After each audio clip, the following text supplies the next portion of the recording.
This broadcast is brought to you by Colby Brooks with Century 21 Right Pace Real Estate and buyfrombrooks.com. Let Colby Brooks handle all of your real estate needs. Some reports now from over the weekend from the Jonesboro Police Department and catching you up on exactly what happened over the holiday weekend. That includes a shooting that is alleged to have taken place Saturday that we're just now learning about. Plus vehicle thieves caught at McDonald's. They weren't loving it. And an alleged carjacking took place over the weekend. A very scary report taken by police. Plus a lot of other information in this. We're going to go through comprehensively all of the reports that took place over the weekend in Jonesboro and let you know what's happening in your community right now on the NEA Report.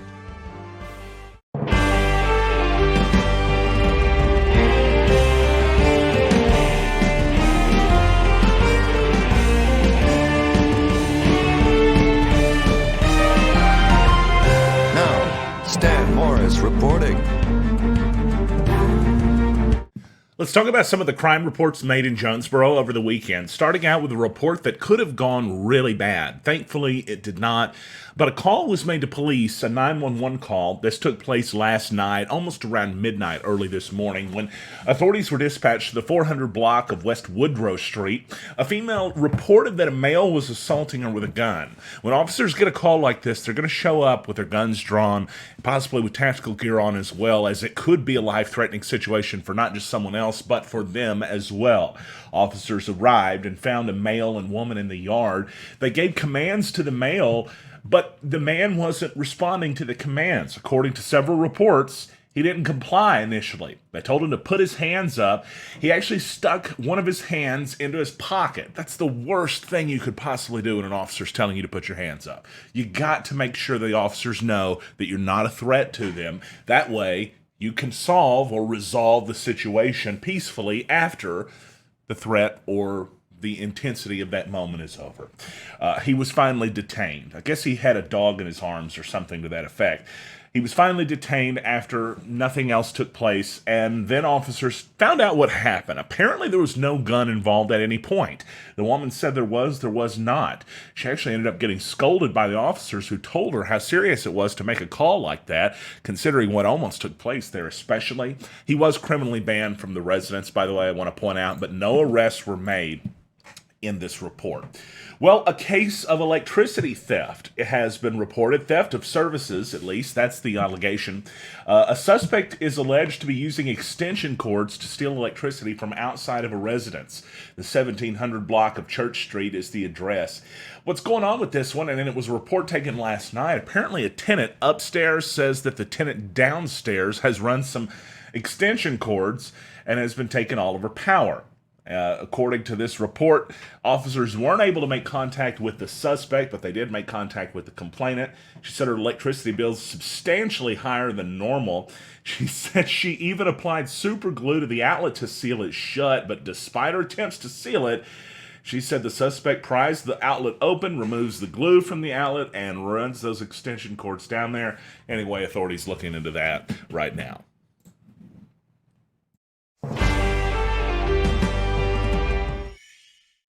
An interesting report from over the weekend alleges that a fake animal control officer may be operating in the city of Jonesboro, or at least somebody that's giving that line out to people. Maybe you'll know more details about this after we put some information out there. We'll share what police had reported to them. It was actually Sunday afternoon, around 1:20.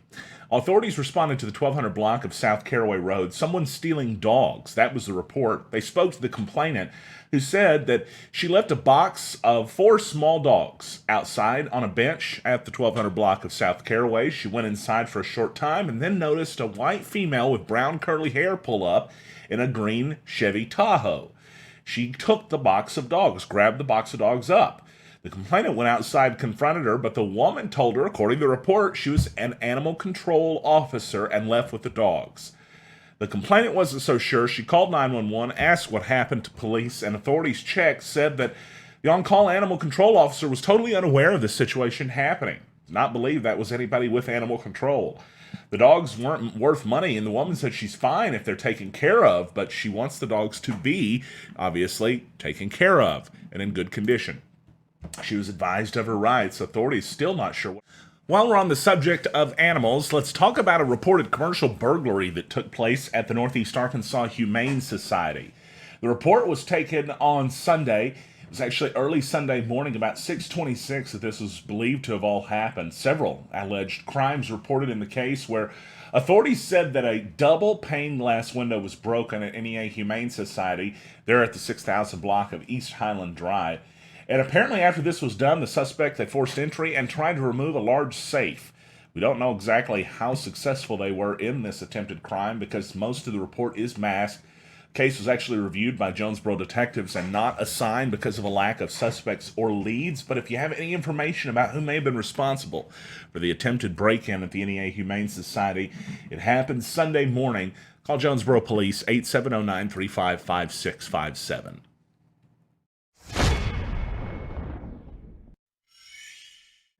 Two suspected shoplifters are under arrest and accused of a number of crimes, including felonies for having methamphetamine and alleged tampering with evidence as well. It all took place after an incident that happened Sunday evening at the Highland Drive Walmart in Jonesboro. Of course, it was the Highland Drive Walmart location.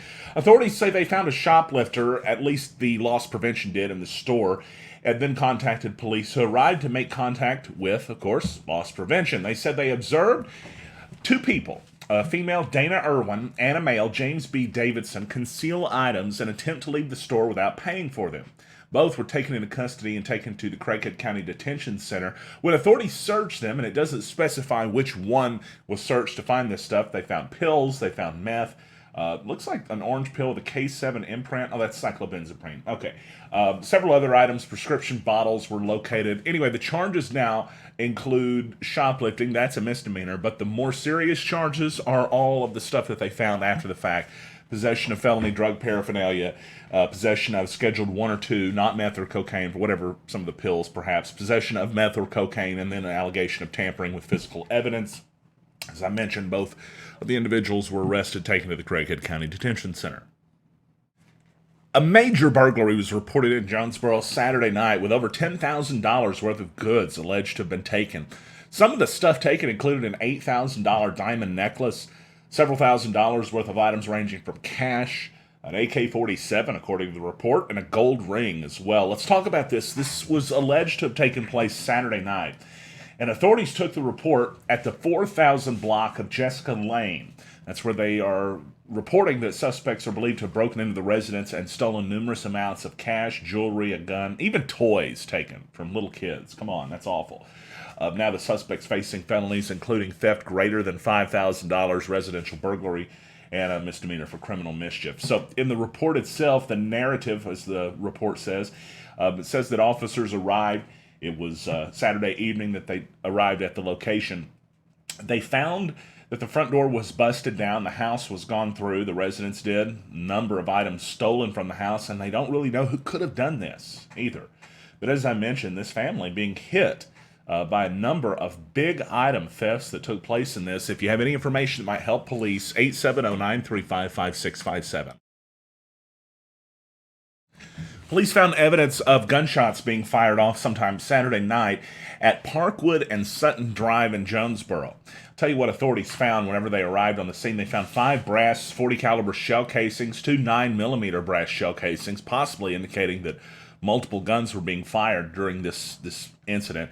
Authorities were told that a possible suspect vehicle was a smaller white passenger car, an unknown make or model, indicating that this may have been a drive-by shooting. There were no victims reported in this, thankfully. But authorities weren't able to find the suspect vehicle either. As I mentioned, this took place at about 6:37. It was Saturday night that this incident happened, and authorities searched the area in vain for the vague description that was given by the caller. But if you have any information about that, you might be able to help authorities in that apparent shooting that took place Saturday night with no injuries reported. A report was taken on Friday about a man's vehicle being stolen in Jonesboro, but the report ends a little bit more positively than some of the others we talk about here. But first, let's tell you how it began. It was Friday evening. It was around 4 o'clock or afterward that a man gave a ride to 2 different individuals at the same time. He went inside to get gas, according to the report, but when he came back outside, his vehicle was stolen. It was a 2017 Hyundai Accent. And so The two individuals that stole the vehicle, they were placed in the police report, and authorities continued on about their weekend. Saturday morning, 10 o'clock, authorities get another call. This is from the same guy who said his vehicle was stolen, and now he's tracked the vehicle to McDonald's. Authorities located the stolen vehicle not long after that, and then they made two arrests. Scott Allen Brown and Lori Fryer, both arrested in this incident. Brown is from Jonesboro. Fryer is also from Jonesboro. So authorities arrested the two. They found some misdemeanor drugs on them, but they also are facing serious felony charges that include felony theft of a vehicle, some parole and probation violations, absconding, as well as theft by receiving.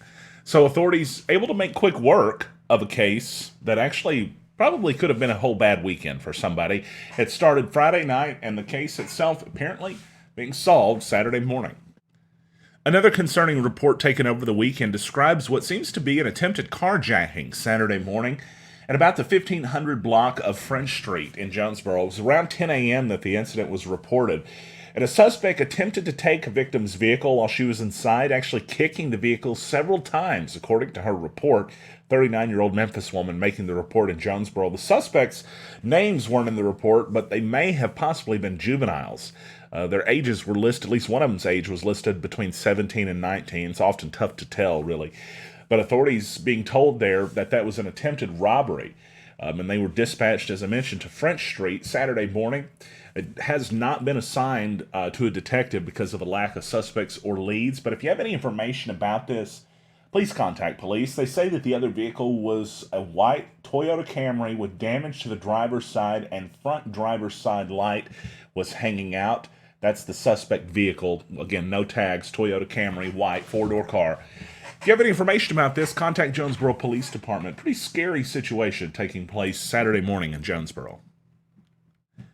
Another report filed with Jonesboro Police over the weekend was made Friday evening after an apartment on Melrose Street at about the 300 block was broken into, and then the 911 caller, a man and his teen daughter, were allegedly assaulted. Not a lot of information on this except that redness and bruising on her right cheekbone under her right eye. Apparently she was punched in the face by one or both of the male suspects. The man was apparently bruised on his left collarbone, but authorities didn't observe any other injuries on him at the moment. The door frame was kicked in. Numerous individuals, it says in the report, broke the door frame getting into the house. They punched both the man and the teen victim. No further information in the report as authorities were investigating that, but if you have any information about that, 935-5657. A terrible report taken Friday in Jonesboro. And finally, a very strange report taken over the weekend. It was Friday evening in Jonesboro that a taxi cab company's manager reported to police that even though he had let go one of their employees, even though the guy no longer worked for the company, he was still taking taxi cab fares and pretending to work for this taxi company. Right. A little bit of a strange report taken there. The 43-year-old male suspect, Donald Eugene Lee, said to have separated from the taxi company but continued operating under that company name. The complainant reported that he's picking up appointment customers, advising he still works there, and in addition to using his personal vehicle for transport, was also accepting payment, too. Not sure exactly what's going to take place with that, if authorities are going to get involved, or if it's something that has to play out through civil court, but there was a possible statute violation for taxi cab permit that was being looked into for this case. Yeah, definitely not one we see very often here. Thanks for watching on NEA Report. We appreciate everybody for liking, watching, subscribing, sharing, all those buttons you can click. The more you click, the more we love you. If you click Become a Supporter, my goodness, set the marriage up now. We will be very happy to have you around here. It helps us keep the lights on, 99 cents, but also it helps make local news happen in your community. Thanks everybody for joining us. I'm Stan Morris, and now you're up to date from the NEA Report. Have a good night.